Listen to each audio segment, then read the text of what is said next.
remercier Annie de savoir chaque année dénicher un écrit d'Ali dont l'actualité nous rappelle deux choses.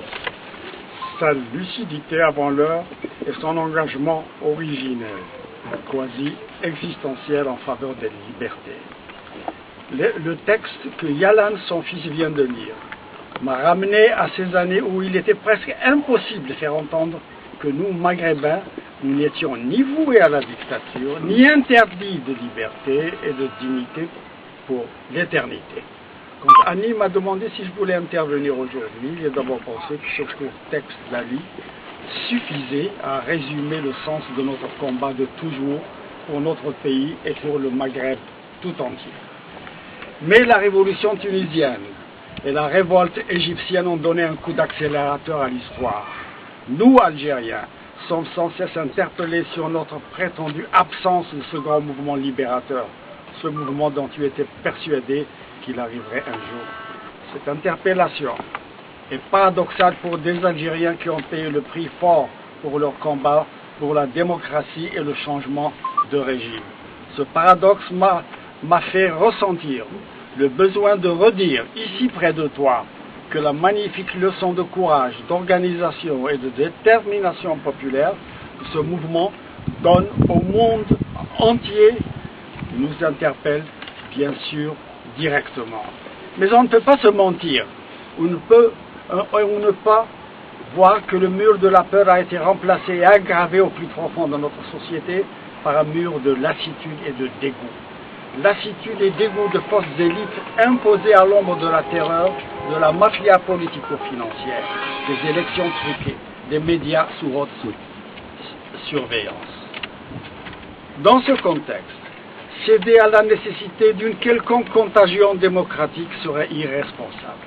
Le sang des Algériens n'a que trop coulé et notre société s'est décomposée. Nous devons dès lors, dans la diversité de nos convictions et de nos appartenances, lutter pour que la construction d'un rapport de force politique s'impose comme alternative à la confusion et à la violence. Depuis des années, les familles de disparus, aidées et soutenues par les avocats, s'y emploient en bravant la répression et les interdits. Celles des victimes de terrorisme aussi. Les jeunes de Kabylie en 2001, ceux de Gardaïa, de Ouargla, des Aurès, de Orani, de Constantine, des étudiants, des syndicats autonomes s'y emploient eux aussi. Mais il manque un ancrage social plus large à toutes ces résistances à l'injustice, à la violence et à l'oppression. Il leur manque l'aide et le soutien de médias authentiquement libres et crédibles. Il leur manque de se rencontrer et de savoir ce qui les lie et ce qui les sépare pour ne pas tomber dans les pièges de la division et de la diversion. Je crois profondément que le lancement d'une dynamique de débat national portant sur les préoccupations et les souffrances quotidiennes des citoyens est incontournable. C'est ainsi que nous retrouverons confiance en nous et confiance entre nous. C'est ce débat et lui seul qui permettra de retisser le lien social et politique. C'est un long chemin, mais il fera de nous tous des Algériens véritablement libres. C'est le seul qui fera de tous ceux qui, comme toi, Ali, sont partis trop tôt, ne seront pas battus pour rien. Merci.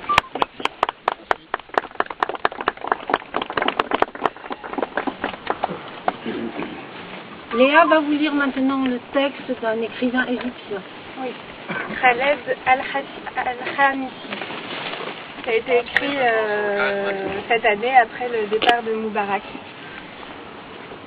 11 février, vision d'extase. Croyez-moi si vous voulez, mais les eaux du Nil ont dansé de joie au rythme du peuple célébrant la chute du dictateur. Les vagues se trémoussaient pour célébrer la fin du cauchemar qui nous privait d'oxygène depuis 30 ans. Les millions de voix tremblant de puissance scandent « Relève la tête, tu es égyptien ». La fierté d'être égyptien a remplacé l'envie de fuir une patrie où l'on était privé de tous les droits de citoyen. Je retrouve soudain dans la foule un vieil ami avec qui nous avons rêvé de révolution. Nous tombons dans les bras l'un de l'autre. Nos larmes coulent avec la danse du Nil. Puis il hurle à mes oreilles, de sa voix enrouée, nos enfants vivront pour leur patrie. Nous retrouvons enfin notre Égypte perdue. Et il se remet à pleurer. J'avance avec ma famille sous la pression de la foule, sans que nos pieds parfois ne touchent terre, et nous scandons « Liberté, citoyenneté ». Je me dis que les revendications de la Révolution sont claires, mais la route est longue. Puis je décide que ce n'est pas le moment de réfléchir, mais de célébrer. Un groupe de jeunes crie « Nous allons nous marier ». La joie apporte l'espoir. Un homme de 50 ans me dit « Je promets qu'à partir d'aujourd'hui, je ne donne plus de pot de vin ». Les chansons fusent tout autour de nous, entonnant les airs de Shadia et de Sayed Darwish. Sommes-nous le seul peuple à faire la révolution et à fêter la victoire en chantant? Je ne sais.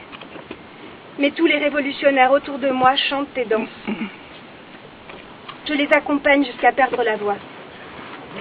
Des appels s'élèvent à l'heure pour que l'on revienne le matin nettoyer nos rues et nos places. Enthousiasmés, mes enfants me disent « Il nous faut revenir de bonne heure pour nettoyer notre ville ». D'où vient ce nouveau civisme? Nous sommes décidément un très grand peuple. À la faveur d'une nouvelle poussée de la foule, on se retrouve au milieu d'un groupe qui reprend le principal slogan de la soirée. Ça y est, le peuple a fait chuter le régime. Un jeune homme s'approche de moi et me raconte. Après le vendredi de la victoire à Tunis et le vendredi décisif en Égypte, les chefs d'État arabes ont décidé de faire une semaine de 6 jours et de supprimer le vendredi. Nous rions, puis nous nous trouvons à côté d'une charrette de patates douces grillées. J'enlace le vendeur qui rit aussi. Il essuie sa main sur sa robe et me tend un joyau rouge dont le sucre fond dans ma bouche, me redonnant enfin le goût d'être égyptien.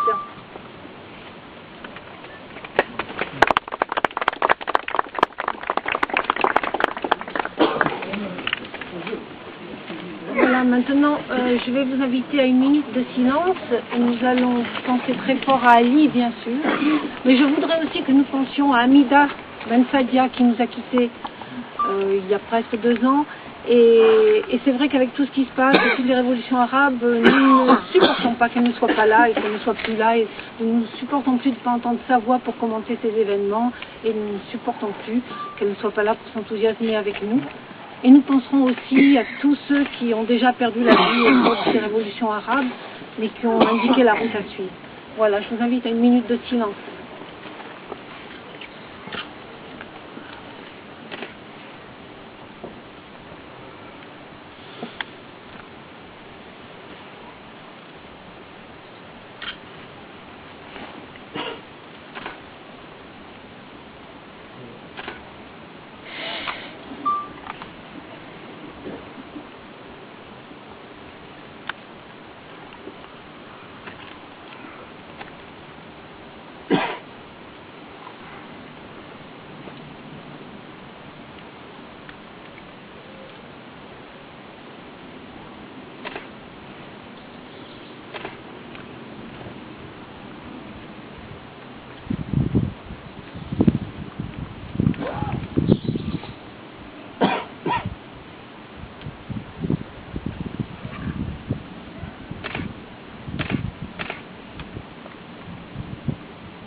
L'année